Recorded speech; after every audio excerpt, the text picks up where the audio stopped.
Olá, pessoal, tudo bem? Estamos aqui para iniciar mais um vídeo, né, do canal Foco Escopo, né, trazendo informações de grande relevância para o nosso público, para a sociedade, principalmente para a nossa categoria dos professores e, aliás, dos profissionais da educação. Hoje, como convidado, a gente pensou em alguém que pudesse falar do fundo de manutenção do desenvolvimento da educação básica, né, que é o Fundeb. Para isso, convidamos o professor José Marcelino, de Resende Pinto. Ele é professor titular da USP, mas eu vou deixar para que ele mesmo se apresente, para que seja mais bacana essa apresentação e que vocês conheçam o trabalho desse profissional que vai trazer grandes informações para a gente hoje. Boa noite, professor. Boa noite, Marcos Barreto. Prazer estar aí compartilhando com você, com os teus ouvintes aí do Rio de Janeiro. Eu que sou aqui um caipira que mora no interior de São Paulo, nascido em Minas Gerais. Já tive até um programa de rádio também caipira, de música caipira. E isso. Atualmente também sou meio radialista, temos um programa na Rádio USP sobre meio ambiente. Então a gente cisca para todo lado, né? A questão do financiamento, inclusive, participo da campanha nacional pelo direito à educação, que é uma ONG que inclusive temos companheiros aí no Rio de Janeiro, Niterói, na Baixada, né? Tem a colega Tereza aí, que é uma militante, professora da rede estadual no Rio. Mora ali no Morro de Santa Teresa, uma casa bonita, com a vista bonita. E muito amiga do Chico Alencar, né? Grande vereador, mas sempre admirei muito, professor também, né? E na campanha nacional pelo direito à educação, inclusive, a gente gravou algum material, alguns vídeos, que a gente já faz o convite também para os ouvintes, exatamente sobre as questões do financiamento, do custo aluno-qualidade, que é uma iniciativa da campanha para ver quanto custa uma escola de qualidade. Então, todo esse material, inclusive, está lá na campanha. Depois você pode colocar o link aí para os ouvintes, né? É um material bem interessante, assim. Agora nós estamos lançando, falando em primeira mão aqui com você, nós estamos lançando um novo projeto que chama Financiamento da Educação, assunto do dia a dia. Então, nós estamos gravando vídeos curtos, de 1 minuto, 2 minutos, para tentar clarear conceitos. O que é o PIB, o que é o PIB per capita, né? O Brasil, a carga tributária é muito alta, muito baixa, até chegar no tema do financiamento. Então, discutir o financiamento, discutir o Fundeb. Então, assim, eu estou nessa discussão de financiamento aí praticamente desde que eu entrei no mestrado em 1985, né? Então, já um tempinho bom, né? Uns 35 anos aí fazendo conta, né? Alguma coisinha a gente aprende aí, né? Mas ainda erra também, né? E tenho também uma militância, né? Sou do sindicato aqui, dos professores, fui professor da rede privada também, fui do sindicato, jogo duro, jogo pesado, né? Então, e essa militância, sou membro aqui do Conselho Municipal de Educação. Eu acho que é isso, né? Acho que é fundamental a gente que está numa universidade pública, que é bancada pela sociedade, né? Pelos impostos que as pessoas pagam, e são os mais pobres, né? Porque o nosso sistema tributário no Brasil, ele é muito regressivo. O que significa isso? O grosso do dinheiro vem dos mais pobres, porque o grosso dos impostos ele está embutido no preço das mercadorias, né? Então é o que eu falo. Por que o Brasil ainda sobreviveu a 2020? Graças ao auxílio emergencial. Porque a hora que você dá R$600, R$300 para as famílias pobres, elas transformam isso em alimento, né?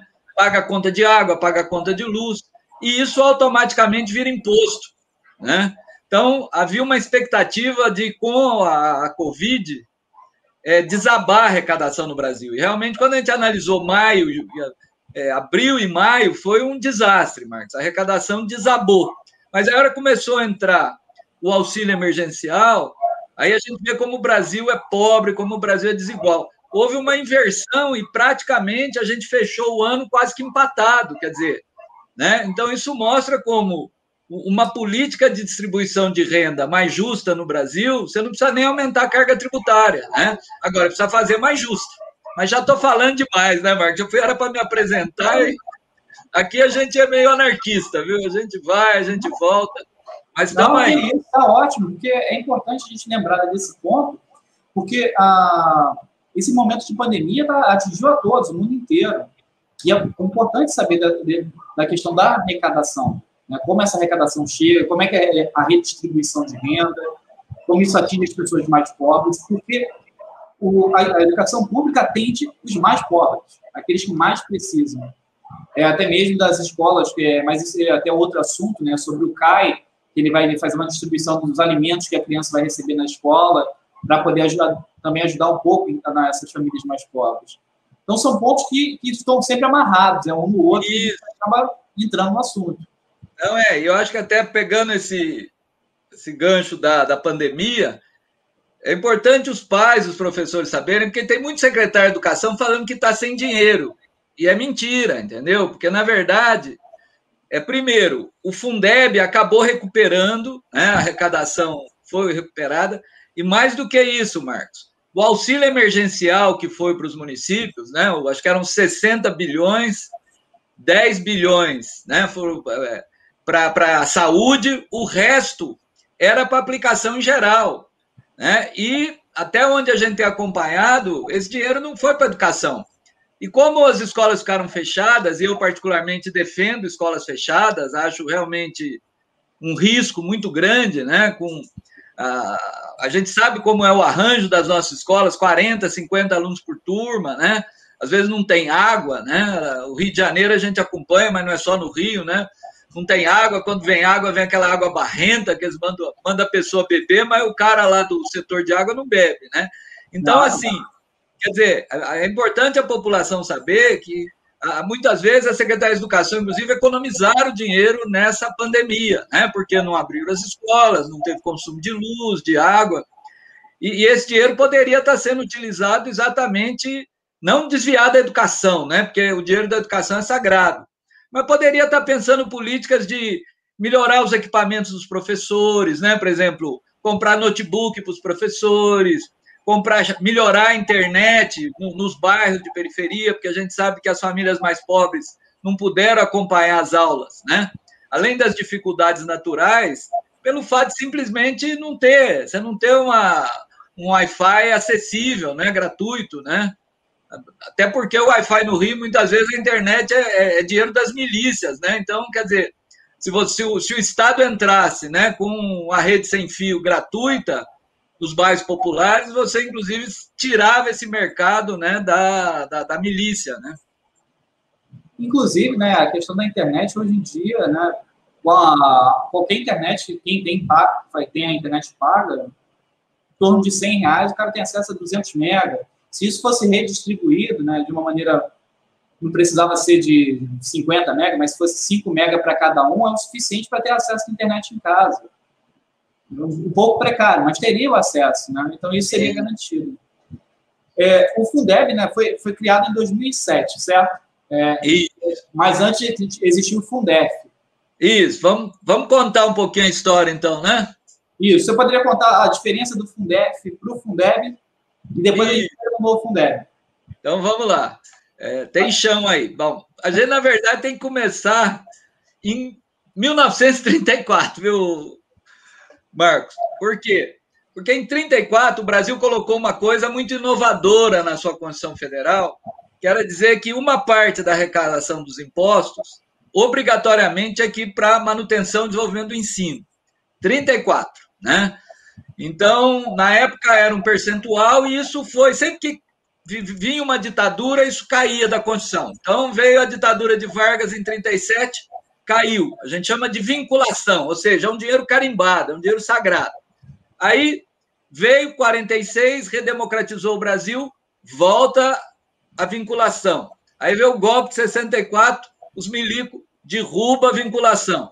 Aí, finalmente, em 83, houve uma emenda constitucional e, finalmente, agora, na Constituição de 88, ficou sagrado. Então, esse é o ponto de partida, ou seja, o que a nossa Constituição determina?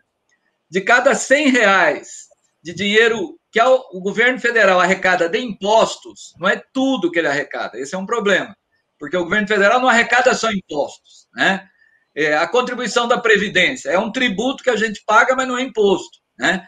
Então, os impostos no Brasil representam mais ou menos a metade daquilo que o brasileiro paga para os governos, né? Desses impostos, do que a União arrecada e fica para ela, porque alguns ela transfere para os estados e municípios, de cada 100, 18 tem que ir para o ensino. No caso dos estados e municípios, de cada 100, 25 tem que ir para o ensino. Então, esse é um dinheiro carimbado, né? Isso foi uma conquista do povo brasileiro, né, que não dá para abrir mão. No governo Temer, né, com a emenda 95, foi cortada a vinculação do governo federal, congelou o gasto federal em educação. Né? Não é à toa que as universidades federais estão aí à míngua, né? Quer dizer, estão fechando curso, não há contratação de professores. Por quê? Porque foi, além do golpe político do Temer, houve um golpe na sociedade brasileira, que foi essa emenda 95, que ela disse o seguinte: ela congelou os gastos federais em saúde, educação, em segurança. O único gasto que não foi congelado é o pagamento dos juros da dívida pública. O que é o pagamento do juro da dívida, Marco? É o Bolsa Família Rica, né? É aquele dinheiro que vai para os caras que compram os títulos do governo, né? São os pobrezinhos, né? Aquela lista, aí está a família Marinho, né? Tá o Lema, os rentistas da vida. Os pobrezinhos aí que não precisam, que vivem aí com uma renda de 100, 200 milhões por ano sem precisar trabalhar, né? Sempre que a tal da Selic sobe, ele já sabe que o salário dele está subindo, né? E você vê que já estão dizendo que a Selic vai subir, né? Porque esse povo tem um sindicato forte, né? O sindicato dos bancos, né? Dos banqueiros.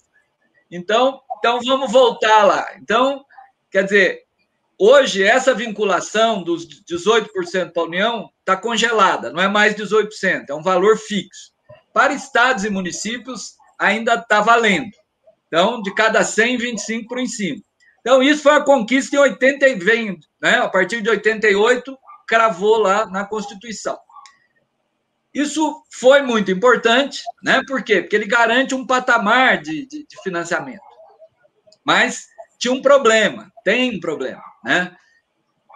Imagine um município muito rico. Então, ele vai arrecadar mais e vai ter uma educação melhor, né?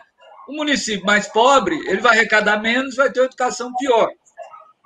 E aí, no período Fernando Henrique, ainda tinha o discurso, que era um discurso muito na linha do Banco Mundial, do FMI, que o Brasil gasta muito com a educação superior, muito com o ensino médio, né? Ou seja, país pobre, dizia o Banco Mundial, tem que gastar com o ensino primário, com o ensino fundamental. Então, nasceu o Fundef, né, que entrou em vigor em 98, que ele pegava uma parte desse dinheiro que já tem que ir para a educação, ou seja, não tinha dinheiro novo. Mas o que ele fazia? Ele misturava parte do dinheiro do Estado, que ia para a educação, com parte do dinheiro do município, que já ia para a educação, misturava esse dinheiro e carimbava. Esse dinheiro só podia ir para o ensino fundamental regular. Por isso a marca do Banco Mundial, do Fernando Henrique, né, do Consenso de Washington. Ou seja, educação infantil, nada no Fundef. Ensino médio, nada no Fundef. Né? EJA, né, Educação de Jovens e Adultos, que é um desafio histórico no Brasil, terra de Paulo Freire, nada no Fundef. Então, começou, ele teve um elemento positivo no início, porque ele melhorou o salário, mas salário de quem ganhava 10% do salário mínimo, né, Marcos? Infelizmente tinha. Se ia no Piauí, no Maranhão, você ia achar professor ganhando 1/10 do salário mínimo. Então, o Fundef, no seu primeiro momento, ele teve esse papel positivo, né? Principalmente nesse papel de equalizar. Né? Então, na região Nordeste, melhorou, e ele tinha um item também, que nunca foi totalmente cumprido, que definia o papel do governo federal. Né? Porque até agora nós não falamos de governo federal, falamos de dinheiro de estados e municípios para educação básica. Né? Educação básica, para quem não sabe, é da educação infantil até o ensino médio. No Fundef, eles pegaram o dinheiro que era para ir para a educação básica, e a principal parte dele vinculou, carimbou para o fundamental. Mas o governo federal teria que ajudar naquelas regiões mais pobres. Né? E a fórmula que estava na lei até que era boa. Né? Para você ter uma ideia, seria um valor hoje de 1.000 por mês. Só que o governo Fernando Henrique nunca cumpriu essa norma. Então, começou a partir logo do início do Fundef, né, já em 98, a hora que a turma percebeu que tinha uma maracutaia ali, começou um processo de, espera aí, nós precisamos fazer duas coisas. Primeiro, a ideia do fundo é boa. Por quê? Porque ela ajuda a reduzir as desigualdades, né? Mas não pode ser só ensino fundamental, né? Então, eu tenho que criar um fundo para toda a educação básica, né? E segundo, eu preciso colocar uma regra que faça o governo federal, de fato, colocar dinheiro, tá certo? Então, depois de muita luta política, né, em 97 foi aprovado, né, que era o último ano, né, do fundo, desculpe, 2006, não, estou trocando as bolas, né? 2006 foi o último ano do Fundef, né? Pra você ter uma ideia, a maracutaia do governo era tão forte que praticamente não colocaram dinheiro do governo federal no Fundef no último ano. Aí vem o Fundeb, que inicia-se em 2007 e tinha prazo para acabar. Ele iria até o ano passado, 2020. Por isso foi aprovado o novo Fundeb. Que esse era um problema da política de fundos, que depois até explica um pouco a coisa dos abonos, né? Eu até queria falar de dois pontos. Um ponto que você mencionou lá atrás, que até deu uma notada aqui, foi essa questão da desvinculação, que é muito comum em dois governos golpistas, né? Tanto de 64 como agora. E o outro ponto é que a educação infantil e a educação de jovens e adultos nunca foi levada a sério pelos governos. Se tornou obrigatório no governo da Dilma, né? O ensino com a matrícula obrigatória a partir dos 4 anos de idade. Antes não era obrigatório. E as pessoas necessitam também de creches. E sempre algum governante vai falar, vou abrir uma creche e tal. No final das contas não há, porque não há uma obrigação de fato em abrir. Mas a pré-escola, sim. Então, o Fundeb, ele financia essa... Eu sou professor de educação infantil, né? Eu sou totalmente favorável ao investimento na educação infantil, porque eu consigo ver esse desenvolvimento também dessa relação entre aluno e escola, essa proximidade. Você consegue desenvolver outras coisas nas crianças que, quando chega com 6, 7 anos na escola, ou às vezes até mais tarde, com matrícula atrasada, essa criança atrapalha o desenvolvimento dessa criança. Então, a educação infantil obrigatória é fundamental, literalmente, mais fundamental do que o fundamental. Então, a educação infantil é muito necessária. Isso, quer dizer, não, mas é fundamental. Até alguns pontos que você colocou aí vale mencionar. Quer dizer, primeiro, a grande conquista foi na Constituição de 88, que ela introduziu a educação infantil com creche para a escola como a primeira etapa da educação básica, né? Porque a creche, durante muito tempo, 0 a 3 anos, era assistência social, né? Então, eram profissionais não formados, né? A ideia da pajem, de qualquer profissional. Então, eram pessoas esforçadas, não tinha carreira, né? Então, o primeiro passo foi esse. A Constituição colocou isso como educação. E educação não significa pôr os bebês lá aprendendo A mais B, porque esse também é um erro que às vezes ocorre, né? Quer dizer, a criança tem que brincar, e brincando se aprende, né? Educar e cuidar, né? Esse é o binômio da educação infantil. Então, isso foi uma primeira coisa positiva que a Constituição fez, e fez uma outra, né? No caso da pré-escola, como você disse, passou a ser obrigatória a partir de 2016, né? De 4 a 17 anos, né? E no caso da creche, não é obrigatório, e até onde eu sei, ninguém defende que seja obrigatório, mas é um direito, né? É um direito da família, um direito da criança. E aí, o que aconteceu? Embora os prefeitos não queiram, o governo federal não quer pôr dinheiro, as famílias começaram a entrar na justiça, os movimentos sociais, quer dizer, você teve articulações no Brasil, tem o MIEIB, né, que é o Movimento de Articulação da Educação Infantil, e o dado positivo, Marcos, é que as matrículas... e outra coisa, o Brasil, nesse meio tempo, aprovou 2 planos nacionais de educação, né? Nós tivemos um plano em 2001, na época do Fernando Henrique, e depois aprovamos na Dilma o plano de 2014. E nesses 2 planos, a meta foi 50% de 0 a 3 anos em creches. E é interessante, né, para a gente ver o que é a capacidade de luta da população. Em 2010, mais ou menos, não, 2010 não, em 2005, por aí, o atendimento, a taxa de 0 a 3 anos era em torno de 10%. Hoje nós estamos em 33%. Quer dizer, ainda estamos longe da meta, né, que é de 50%, mas é um avanço significativo, 0 a 3 e 4 e 5, né, que, como você bem lembrou, é obrigatório. Nós estamos na faixa de 90%. Tinha que estar em 100, né, porque se é obrigatório, tem que estar 100.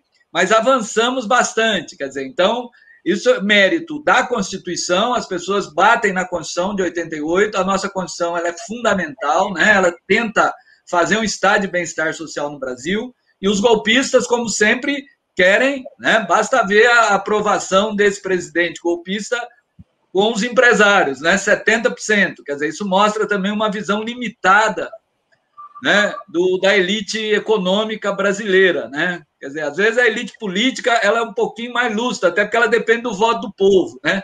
Então ela acaba sendo mais lúcida.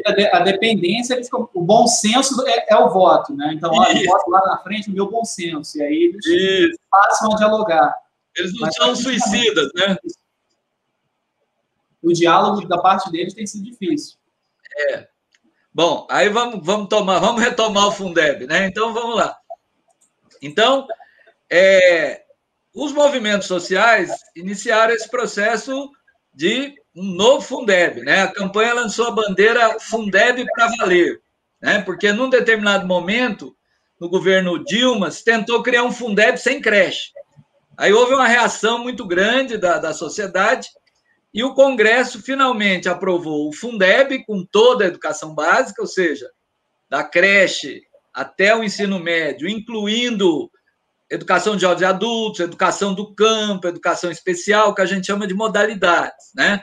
E também definiu, porque, como eu disse, o governo Fernando Henrique ficava manipulando o complemento do governo federal. Definiu uma regra, que também foi fruto de muita luta, de pelo menos 10% do dinheiro do Fundeb é federal. Percebe? Então, aí nasceu o Fundeb, também com prazo para acabar. Então, esse sempre foi um problema. Quer dizer, né?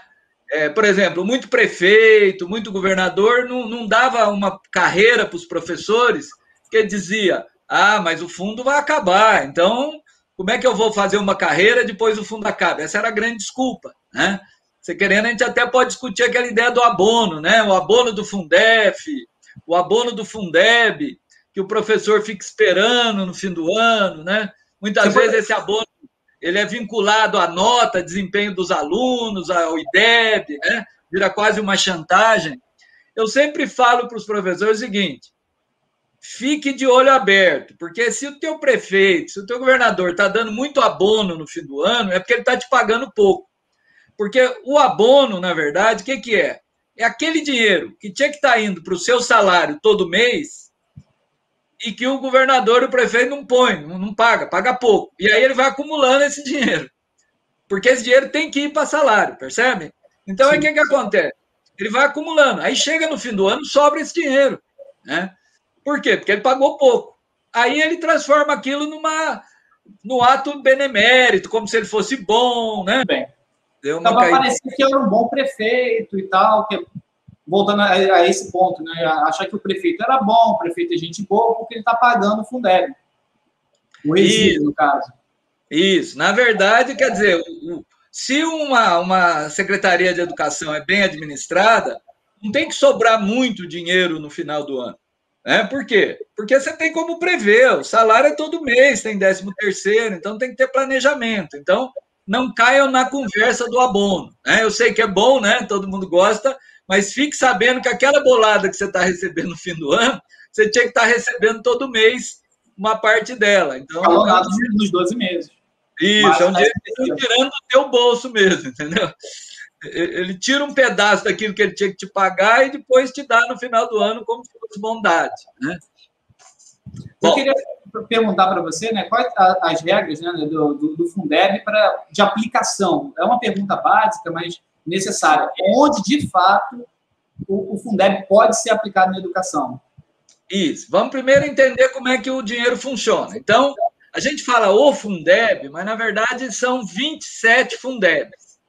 Cada estado e o Distrito Federal tem o seu fundo.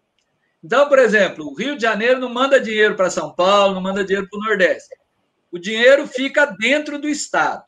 O que acontece é que o seguinte, você mistura praticamente 80% do dinheiro que tinha que ir para a educação, você mistura, junta, é como aquela caixinha de república, sabe que todo mundo põe um dinheirinho ali, aquele dinheiro vira comum?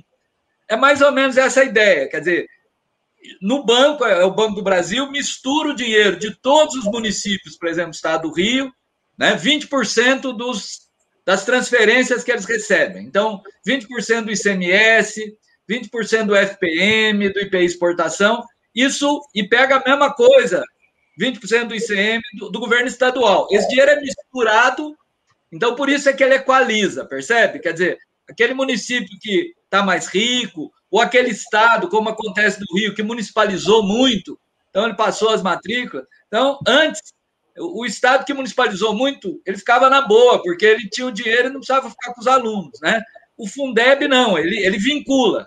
Então, ele mistura esse dinheiro e redistribui, tudo é automático, ou seja, o governador não pode falar que não quer, o prefeito não pode falar que não quer, na proporção da matrícula. Então, vamos pensar, você está em Duque de Caxias, né?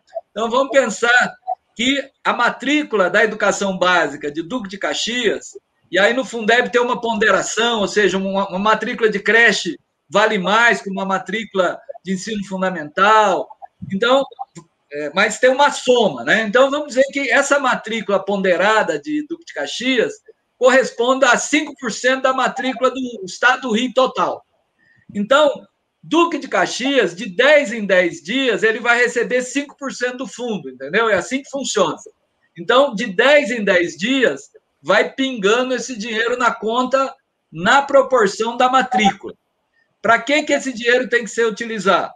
60% é para pagamento dos profissionais. Antes era profissionais do magistério, agora vai mudar no novo Fundeb, né? Então, é um dinheiro carimbado dentro do Fundeb. É pouco, viu, gente? 60% parece que é muito dinheiro, mas se você for em Caxias, se bobear, só para a folha vai 100% do Fundeb, né? Municípios maiores, então não tem ilusão, né? O que mais que pode? No Brasil, tinha e ainda tem muita maracutaia com o dinheiro da educação. Então, foi preciso colocar na LDB a definição de um conceito, que diz qual é esse conceito? Manutenção e desenvolvimento do ensino.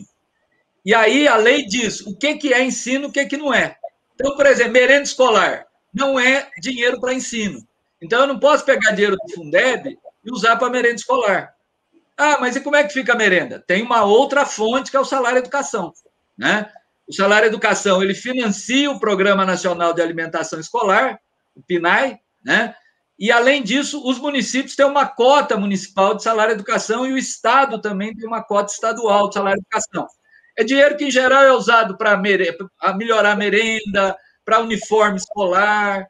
Então, material didático, isso pode usar com o Fundeb. Salário, pode. Eu posso usar 100% do Fundeb para salário. Eu não posso usar 50%, percebe? Porque no mínimo é 60%. Então, tudo aquilo que a lei considera manutenção e desenvolvimento do ensino, eu posso usar o dinheiro do Fundeb. Aí tem uma outra discussão. E eu falei que o governo federal no Fundeb coloca 10%. Então, imagine que no Brasil, estados e municípios coloquem 100 bilhões no Fundeb. O governo federal vai colocar 10 bi, tá claro? Quer dizer, qual é o problema? É pouco dinheiro, né, Marcos? Então, essa é a briga antiga nossa. Quer dizer, quanto que dá por aluno, né? Mas antes vamos discutir o seguinte, esses 10 bilhões, né? Hoje, para você ter uma ideia, o governo federal deve estar colocando uns 16 bilhões, tá certo? Ele vai para o Brasil inteiro? Não. Ele vai apenas para aqueles estados mais pobres. Então, por exemplo, o Rio de Janeiro. Primeiro, nenhum estado é rico no Brasil, né? Então, não dá para dizer que vai para os mais... Vai para os paupérrimos, vamos dizer assim, né? O Rio de Janeiro, São Paulo, Minas, Rio Grande do Sul, Santa Catarina, são considerados estados ricos. Então, eles não recebem um tostão do dinheiro federal. Isso vai mudar no novo Fundeb, né? E essa ajuda, ela tem um impacto muito grande no Maranhão, por exemplo. Você tem uma ideia, no Maranhão, se não tivesse o complemento federal, você teria alguma coisa aí na faixa, a gente pode dizer que teria algo próximo aí de uns 200 por mês. Quer dizer, o Maranhão teria R$ 200 por mês por aluno. Eu peço para o nosso... se não tivesse o complemento federal. Se não tivesse o complemento federal. Com o complemento federal, ele vai para 400. Então, ele dobra, né? No Pará, ele dobra. Então, você fala, nossa, o Fundeb é uma maravilha, né? Ele dobra o valor do Maranhão. Agora, qual é a questão, né, Marcos? 400 por mês, dá qualidade? Não dá. Quem paga R$ 400 de mensalidade numa escola? Eu converso com nossos colegas. A escola pública gasta muito, mas quanto você paga numa escola particular? Aquela de bairro, não é aquela de ponta, que tem inglês desde a educação infantil. Não. R$ 400 você não paga nada. Você não paga nem a merenda, o direito da criança para ir para a escola. Aqui no estado de São Paulo, menos de R$ 1.000, você não acha uma escola privada mais ou menos, né? O que você falou. As escolas de elite é 2.000 para cima, né? Elite, né? Aí é Santo Inácio, né? Santo Américo, é R$ 5.000, R$ 6.000 por mês. Quer dizer, e com detalhe, né, Marcos? É muito mais fácil ensinar o filho de rico. Ele é mal educado, ele trata mal o professor, mas ele já entra alfabetizado na escola. Quer dizer, então, na verdade, eu preciso de menos dinheiro para ensinar a classe média, né? Porque é mais fácil ensinar, porque o pai pode ajudar, não porque o pai é inteligente, o pai teve acesso à educação, né? Teve Os pais têm maior repertório, né? Tem um repertório acadêmico, acesso à cultura é bem maior. Isso. Geralmente moram em locais que ajudam, né? Em grandes centros urbanos, tem acesso a cinema, teatro, tudo. E tem em casa recursos que, se a escola não tiver, ele tem em casa, né? Então, ele vai ter uma internet boa em casa, vai ter computador, vai ter assinatura de jornal. Então, assim, é muito desigual, né? Quer dizer, o Brasil, assim, o que se gasta, a mensalidade de um mês de uma escola de elite é o que você gasta em um ano com o aluno do Maranhão, né? O per capita do Rio, no Fundeb, eu não estou com ele aqui de cabeça, mas deve estar o Rio, para você ter uma ideia, o que fizeram com o Rio de Janeiro? Se o Fundeb tivesse continuado, o velho Fundeb, o Rio era o próximo estado considerado pobre para receber complemento, Marcos. Ele é o próximo da fila. O Rio chegou a receber complemento federal, só para ver o desmonte que foi, né, feito com a economia do estado do Rio, né?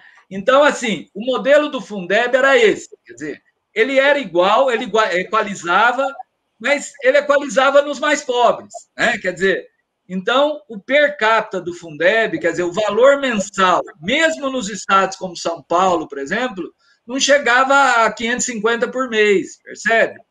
Quer dizer, então, essa sempre foi a nossa grande crítica. Quer dizer, eu preciso ampliar o esforço federal. E a gente tem um argumento que, para mim, é muito convincente. Quer dizer, de tudo que a gente paga de tributo no Brasil, Marcos, depois das transferências, etc., o governo federal fica com cerca de 56%.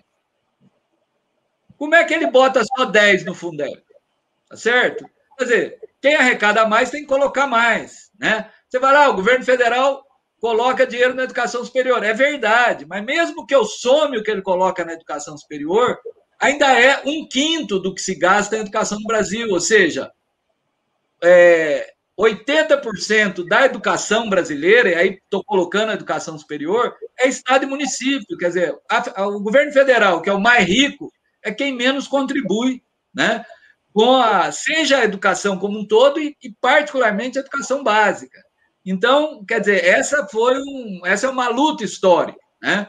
Tanto que a gente desenvolveu, quando eu falo a gente, foi um conjunto, né, de atores, né, sociais, coordenados pela Campanha Nacional pelo Direito à Educação, construiu o conceito de custo-aluno qualidade inicial, ou seja, qual é o mínimo aceitável de uma escola, né? Qual é o mínimo que eu posso gastar por aluno para dar qualidade? O que uma escola tem que ter? Acho que você concorda comigo. Tem que ter um laboratório de ciências, um laboratório de informática, uma biblioteca, né? Tem que ter um espaço de prêmio.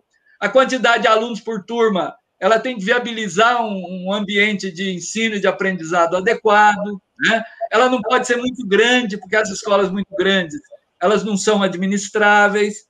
E essa é a ideia do custo-qualidade. A gente montou uma creche, por exemplo, que os educadores consideravam de qualidade e vimos quanto que ela custa, né? Fizemos isso para uma pré-escola, fizemos isso para os anos iniciais, para os anos finais, e quem quiser ver, os valores estão lá no site da campanha, na página da campanha. Você tem uma ideia, Marcos? Uma creche de qualidade, né, teria que ser em torno de 1.000 a 1.500 por mês.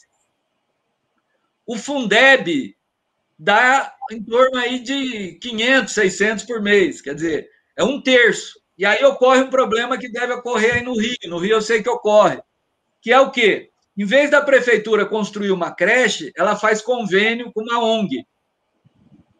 É a participação privada que entra parte, né? Que eles dizem que é PPP, parceria público-privada. Isso, e aí entra a famosa pilantropia também, né? Quer dizer, tem muita gente séria, mas eu não sei se vocês estão acompanhando em São Paulo a máfia das creches, né? Então, hoje você começa a ter milícias que administram, eles são donos de prédios que são alugados para a ONG que tem convênio com a prefeitura. O vice-prefeito mesmo de São Paulo é denunciado, esse que foi eleito agora, tem uma denúncia de que ele tem vínculo com essas máfias das creches. Então, quer dizer, como o financiamento é baixo, né, não financia a qualidade, o que o prefeito faz? Ele está pressionado, né? Porque as famílias querem, precisam, o promotor exige. Então, o que ele faz? Como o dinheiro do Fundeb é pouco, ele joga esse dinheiro na mão da ONG e fala, se vira. E se virar vai significar um ensino mais precário, vai pagar mal o professor, vai dar um jeito de cobrar do pai, apesar de ser proibido. Muitas dessas a gente sabe que cobra, e cria uma máfia política também, né, Marcos? Porque aqui em Ribeirão Preto mesmo, em geral, cada creche filantrópica está ligada a um vereador, entendeu? Sim. Então, o cara tem um curral eleitoral ali, né? Em alguns lugares, ele é chamado de patrono da instituição. Uma coisa bem coronelista, né? E aí começa a formar aqueles grupos onde o diretor ele é pressionado por esse patrono e até mesmo vira curral eleitoral no futuro para que ele seja eleito ou indicado político de algum grupo no próximo governo. Por isso é que não tem conversa, quer dizer, as pessoas falam, não é só dinheiro. É muito comum a mídia, né, os economistas ligados ao mercado, eles adoram dizer que o problema da educação brasileira não é falta de dinheiro. E aí eles fazem uma malandragem, porque esse povo é bom de malandragem, o Bolsonaro também faz essa malandragem. O Brasil gasta o mesmo que os países ricos. E aí eles falam, o Brasil gasta com educação 5% do PIB, os Estados Unidos gasta 5% do PIB. Então, o Brasil gasta o mesmo que os Estados Unidos. Tem alguma coisa esquisita, né? Qual que é a diferença, né, Marco? É o PIB. É o PIB e a população que precisa estar na escola. Então, só para o ouvinte ter uma referência, o gasto aluno, por aluno, que não interessa o percentual do PIB, eu quero saber quanto que eu tenho para gastar por aluno. Nos Estados Unidos, é 5 vezes o gasto do Brasil. A Coreia, né? Vira e mexe aparece a Coreia é legal, a Coreia é eficiente. A Coreia gasta 3 vezes o que o Brasil gasta, né? Ou seja, seria algo como 1.500, 2.000 por mês, né? Quer dizer... Eu acredito, José, que é o grande vício de achar que gastar o mínimo, né, é o suficiente para mudar a realidade do brasileiro, que não é. Para mudar de fato a nossa realidade, a gente tem que investir muito mais em educação para ter um retorno realmente plausível, visível. E lembrando que isso não vai acontecer em curto prazo. Isso, uma geração que vai aumento de investimento, vai levar 20, 30 anos para ter um resultado realmente palpável. Pelo menos é o que eu acredito, né? Não, com certeza. E vale a pena ressaltar também, Marcos, que não espere que o secretário, o presidente, o governador vai fazer isso. Se você que é pai de família, se você que é professor, se você que é mãe, e principalmente você que é estudante, né? Nossa juventude está muito quieta, né?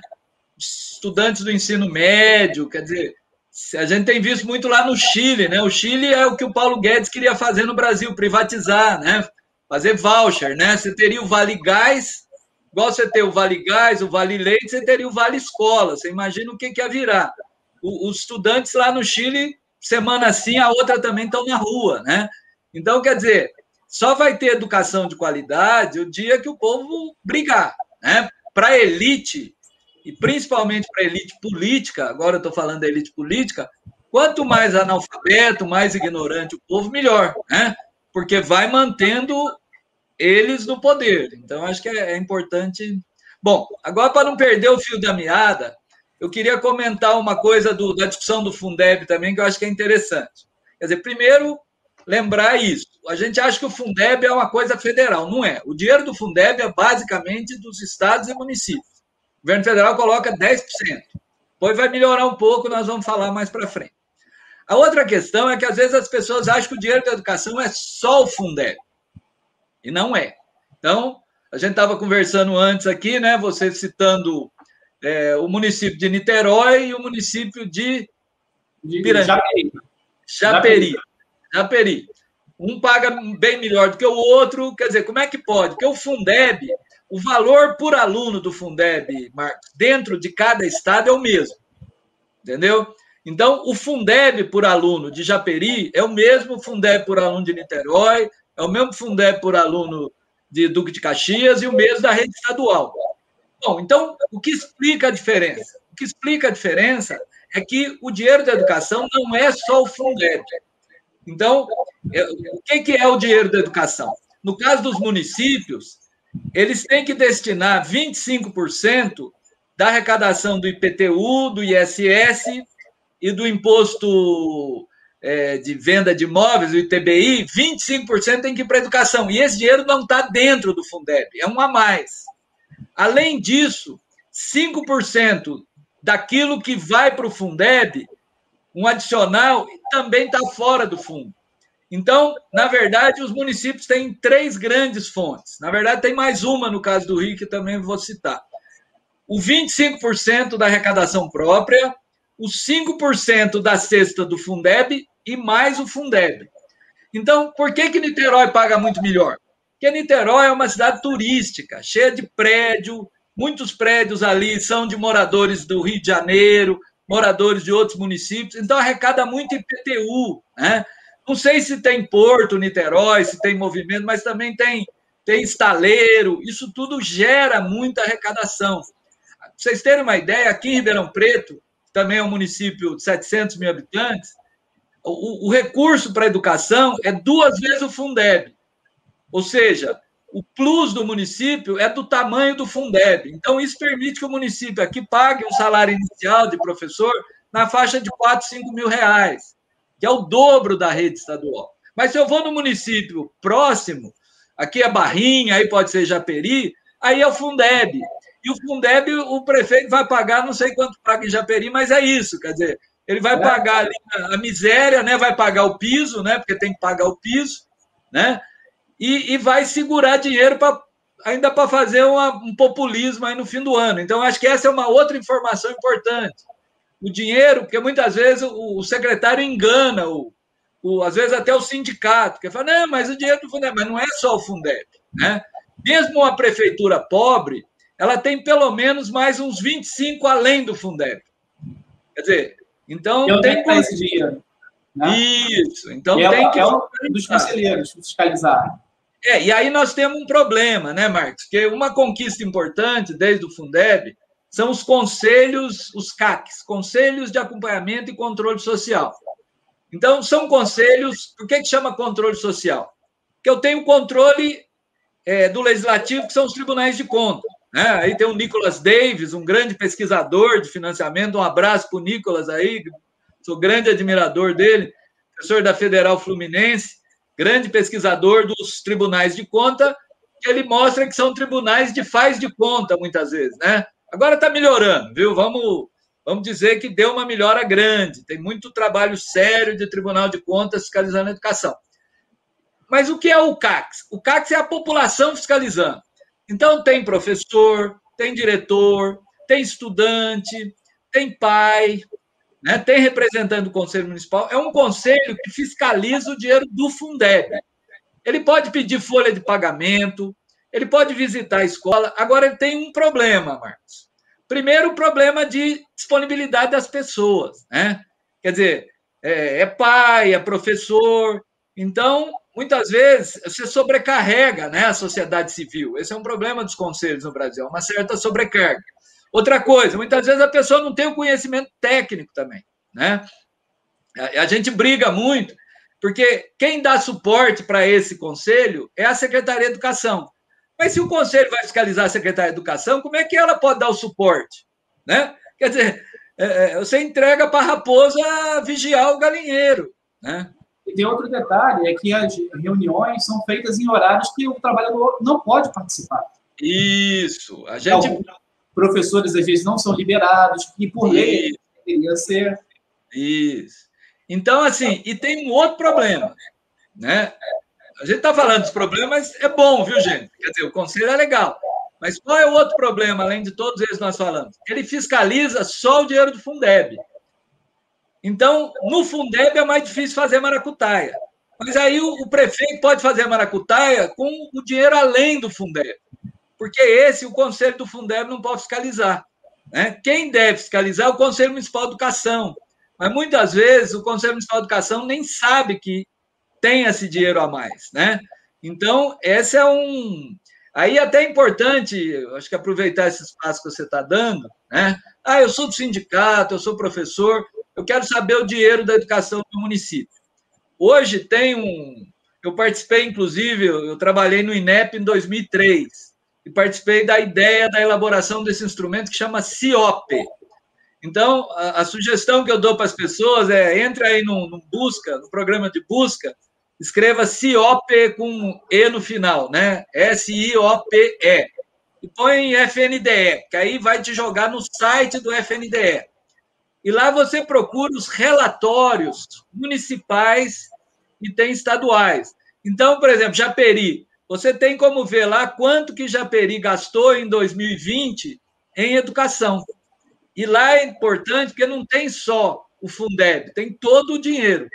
Então, tem quanto que ele arrecadou de IPTU, de ISS, quanto que ele recebeu do Fundeb, quanto que ele mandou para o Fundeb. Então, é claro que ali você não capta a maracutaia, porque é ele que declara essa informação. Então, se ele quiser enganar, ele engana, mas é um instrumento importante para a população. Então, fica aqui a dica para todos os municípios do Brasil, Niterói, Japeri, Duque de Caxias. Eu mesmo, como pesquisador, a gente usa direto essa ferramenta. Ela é uma ferramenta bem útil, né, no sentido... E eles têm que preencher a cada 2 meses, então é bimestral. Então, é uma coisa interessante, assim, um instrumento interessante. Bom, acho que falamos de controle social, né? A ideia é construir, né, vídeos que sejam didáticos para a gente informar os servidores e a população em geral, para que eles saibam como agir, né, como fiscalizar, como funciona determinado tipo de função dentro do Conselho, ou seja, o Conselho Municipal de Educação, o CACT Fundeb, e por aí vai. Inclusive, é que as pessoas pensam, assim, pelo menos muitos servidores, acham que o sindicato pode resolver tudo. Não, vocês têm que pressionar para sair o resíduo do Fundeb. Não é bem assim que funciona. Você poderia explicar como pode funcionar, que assim, o que é declarado dos 25%, ele pode ter maracutaia. Agora, do Fundeb, como ele pode ser gasto, há governos que não têm transparência dos gastos. E aí, o que a gente pode fazer? Não, então, quer dizer, dentro do Fundeb, o Conselho do Fundeb ele tem total poder. Então, a primeira coisa importante é ter lá um representante dos professores do sindicato, que seja combativo, dos estudantes, né? Dos diretores de escola, quer dizer, então essa é a primeira questão. Pode ter até representante de conselho tutelar no conselho do Fundeb, né? Porque ele pode exigir qualquer papel, ele pode pedir nota fiscal, né? Ele tem um poder significativo. Bom, aí vamos supor o seguinte, pode sobrar dinheiro? A lei permite, se não me engano, o dinheiro que sobra, ele pode ser gasto, acho que até o primeiro trimestre, se não me engano. Né? Agora, esse dinheiro ele não pode ser desviado, quer dizer, o dinheiro não desaparece, entendeu, Marcos? Quer dizer, aquele dinheiro que chegou no final do ano não foi gasto, né? ele não desaparece, até porque o dinheiro da educação ele fica em contas carimbadas. Então, o conselheiro do Fundeb, o conselheiro municipal da educação, ele pode pedir a movimentação dessas contas financeiras, né? A gente procura trabalhar muito com os promotores também, com o Ministério Público. Aqui em São Paulo, pelo menos, o Ministério Público tem sido um aliado importante. Outra coisa também que eu acho que a gente ainda precisa avançar, quer dizer, em vez de cada sindicato municipal ter uma estrutura, pensar uma estrutura mais colegiada, né? Os sindicatos se juntarem de professores, o sindicato da rede estadual, que é um sindicato forte, e ter assessorias, né? Porque é isso que eu falei, quer dizer, é importante você ter assessorias para orientar as pessoas, porque é o que você falou, é horário, é o pai que muitas vezes não tem a informação, tem muita estratégia de cooptação também, a gente sabe que é isso, né? O secretário dá carona para o pai ali que é do conselho, quer dizer, então, é por isso que eu acho que os sindicatos, eu acho que nesse ponto eles ainda comem bola. A gente teve o DIEESE, é um instrumento importante que foi criado lá pelos sindicatos, exatamente porque os patrões estão muito bem informados, né? Eles têm advogado, têm estrutura, né? Tem muita universidade que dá consultoria, até pública, para eles, né? Agora, quem dá consultoria para os pobres, né? Quer dizer, aí a própria universidade pública tem que fazer meia-culpa, né? A gente sabe do trabalho da Federal do Rio, da Federal Fluminense, mas o trabalho precisa de mais gente trabalhando. Então, assim, mas só para concluir o raciocínio. Então, ele pode ter resíduo? Pode. Esse resíduo tem que ir para quê? Tem que seguir a regra. Quer dizer, o total do ano, somado o resíduo, pelo menos 60% tem que ir para remuneração. Agora, como eu digo, fuja da lógica do bônus, porque a lógica do bônus significa, se tem muito resíduo no Fundeb, é porque o dinheiro está sendo mal gasto. Quer dizer, o bom dinheiro da educação é aquele que chega no fim do ano o suficiente, obviamente, para pagar 13º, né? Mas para fechar as contas. Então, um pouquinho de sobra é normal, 5%. Agora, mais do que isso, é sinal de má gestão do dinheiro público, né? Então, te rolando. Explicar para os nossos colegas que quando há um 14º salário de Fundeb, é porque o gasto não foi bem feito, né? A gestão foi ruim da verba pública, é isso? Exatamente. Quer dizer, o 14º, na verdade, é aquilo que você tinha que ter recebido em janeiro, em fevereiro, e eles foram te tirando. Então, não caia nessa conversa. Agora, se sobrou dinheiro, aí claramente brigue para ter o 14º, né?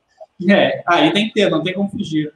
Então, eu queria, para finalizar, perguntar para você, é o seguinte, o que você acha que pode melhorar no novo Fundeb, ou o que você espera de melhora com o novo Fundeb? Então, o novo Fundeb, a gente tinha muita expectativa, né? A esperança era que a gente incluísse a garantia de um gasto mínimo com qualidade, né? Que, de fato, desse condições adequadas de funcionamento para a escola. O contexto do governo Bolsonaro, né, e do Maia na Câmara era pior possível, né? Porque posições absolutamente anti-povo, né? Anti-políticas públicas estatais. E aí, mais uma vez, a capacidade de mobilização dos educadores brasileiros, dos professores, né, das associações, dos sindicatos, a Confederação Nacional dos Trabalhadores da Educação, né, que tem um papel fundamental, a Campanha Nacional pelo Direito à Educação, a Fineduca, que também faço parte, que é uma associação de pesquisa em financiamento, produziu estudos, né?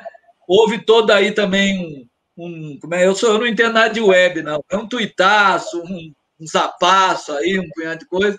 Então, assim, primeiro, conseguimos aprovar um Fundeb, primeiro, permanente, percebe? Então, não tem mais aquilo de prazo para acabar. Então, não dá mais para o prefeito, para o governador, falar, não dá para ter carreira, porque o fundo vai acabar. O fundo agora é permanente. Então, essa foi a primeira conquista.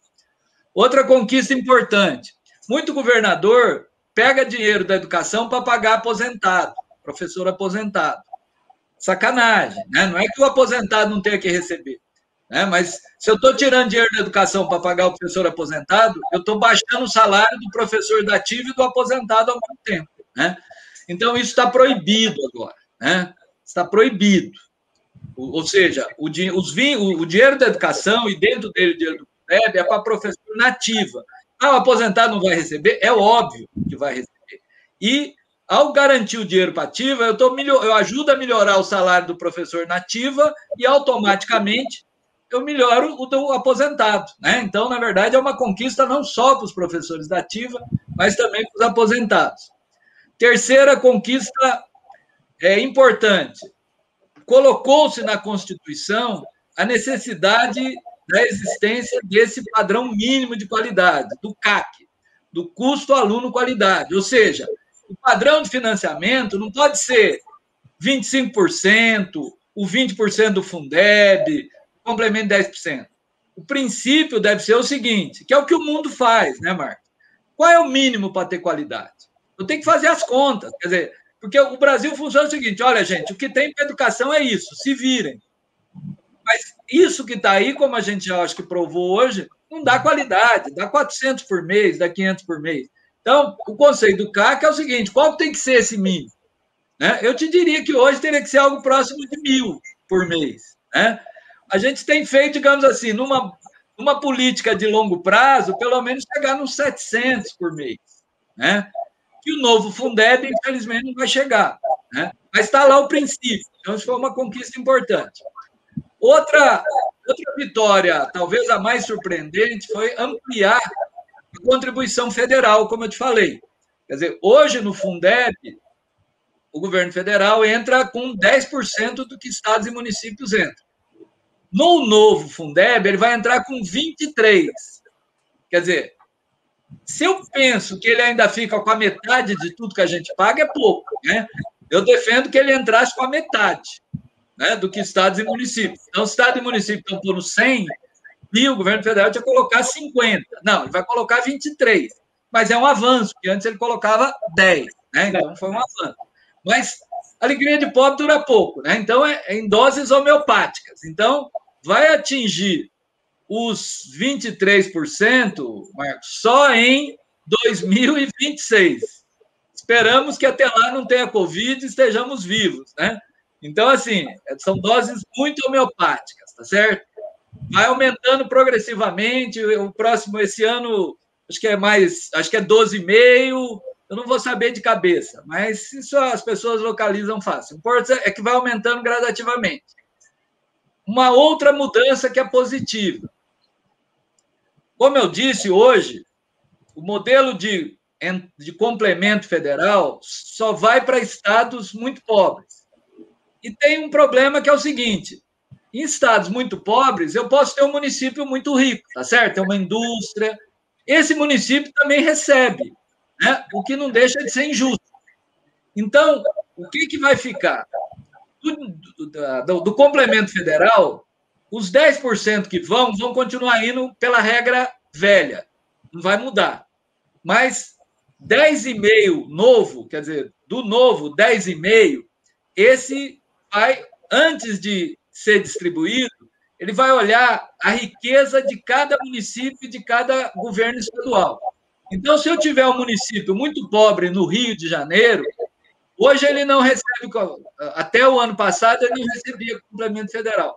A partir do novo Fundeb, ele vai passar a receber. Então, você cria um sistema mais justo, tá certo? E aqueles municípios ricos de estados pobres, como Maranhão, Piauí e Bahia, eles vão deixar de receber esse plus. O que eles recebiam do governo federal, eles vão continuar, porque também é sacanagem tirar, né? Porque você quebra o sistema, né? Mas o dinheiro novo não vai para eles. E aí criaram ainda um pedacinho desse complemento federal, né? Então vamos fazer as contas. 23, né? 10 é a regra atual, 10,5 é mais pobre, vai mais para os mais pobres, não importa se o Estado é pobre ou não, e ainda sobrou 2,5. Esse 2,5 ainda vai depender de regulamentação. Aí entra a turma do INSPER, que eu falo, né? O que é a turma do INSPER? Professor vagabundo não pode receber dinheiro. Só pode dar dinheiro se o aluno tiver IDEB, se tiver nota, né? Esse é o discurso, né? Quer dizer, tem que só dar bônus para o aluno que tirou nota. Essa política, né, de dar a cenoura, né, o prêmio pela nota do aluno, isso veio dos Estados Unidos, como sempre, as más ideias, né? E o problema das más ideias do Brasil é que eles importam quando ela já se mostrou errada, lá na matriz, né? Quer dizer, eles copiam tarde. Os Estados Unidos já abandonou essa política, né? Por que essa política de dar prêmio para nota, para professor que o aluno tirou nota boa, por que ela é ruim? Primeiro, porque ela estimula a fraude, né? A experiência dos Estados Unidos mostra, mesmo o Ceará, que vai muito bem no Brasil, mas tem denúncia de fraude, de preparar os alunos, né? Muitas vezes vaza o gabarito da prova, né? Outra questão, os alunos mais pobres, eles vão pior nas notas. Não porque eles não sejam inteligentes, não porque os pais não se esforcem, não porque os professores não se esforcem, mas isso é um consenso de todos os estudos sobre educação. 70% da nota de uma criança, de um jovem numa prova, 70% está associada à escolaridade do pai. Ou seja, crianças que moram na periferia, cujo pai é semi-analfabeto, mesmo que essa criança faça um esforço, o pai faça um esforço, o professor faça um esforço, ela vai tirar uma nota mais baixa do que uma criança de classe média que estuda numa escola mais, né, mesmo pública, não vou nem falar na privada, né? Então, ao associar a nota ao desempenho, o que eu faço? Eu faço com aqueles professores melhores, que mais deveriam estar atuando com essas crianças, que têm mais dificuldades, pois os pais têm menos escolaridade, eles fujam dessas crianças, né? Quer dizer, você inverte o que tinha que ser a política, porque a política eu terei que colocar os melhores professores atuando exatamente nos bairros mais pobres, né? Por isso algumas políticas de adicional de salário para professores que trabalham em periferia, quer dizer, exatamente para estimular. A política do bônus, ela mata isso. Então, os professores melhores, eles normalmente já fogem das escolas mais complicadas. Vão fugir mais. E, por último, Marcos, leva também a expulsar esses alunos da escola. Porque se a nota da escola depende do aluno, a escola sabe os alunos que têm nota mais baixa. Então, ela vai dar um jeito de expulsar esses alunos, né? Quer dizer, então, junta tudo de ruim, né? E eles conseguiram colocar isso no Fundeb, né?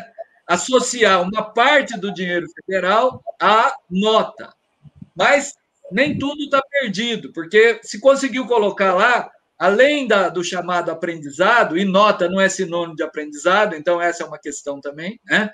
Quer dizer, uma coisa é nota, uma coisa é se aprendeu ou não aprendeu. Mas, além disso, colocou-se também atendimento e redução de desigualdade. Então, o que eu tenho defendido com esse complemento de 2,5 para concluir?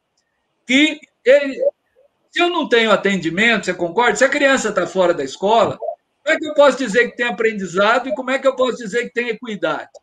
Então, quer dizer, o primeiro passo, no meu entendimento, para usar esse dinheiro é vincular esse dinheiro à expansão da rede. Quer dizer, eu só posso falar em aprendizado se a criança está na escola.